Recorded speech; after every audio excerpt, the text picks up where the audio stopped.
کہو کیا ہم اللہ کے سوا ایسی چیز کو پکاریں جو نہ ہمارا بھلا کر سکے نہ برا؟ اور جب ہم کو اللہ نے سیدھا راستہ دکھا دیا تو کیا ہم الٹے پاؤں پھر جائیں؟ پھر تو ہماری ایسی مثال ہو جیسے کسی کو جنات نے جنگل میں بھلا دیا ہو اور وہ حیران ہو رہا ہو، اور اس کے کچھ رفیق ہوں جو اس کو رستے کی طرف بلائیں کہ ہمارے پاس چلا۔ کہہ دو کہ رستہ تو وہی ہے جو اللہ نے بتایا ہے،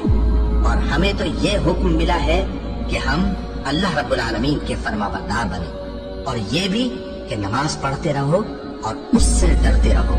اور وہی تو ہے جس کے پاس تم جمع کیے جاؤ گے،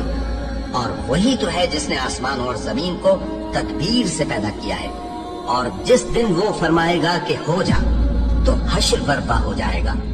اس کا ارشاد برحق ہے، اور جس دن سور پھونکا جائے گا اس دن اسی کی بادشاہت ہوگی، وہی پوشیدہ اور ظاہر سب کا جاننے والا ہے، اور وہی دانا ہے، خبردار ہے۔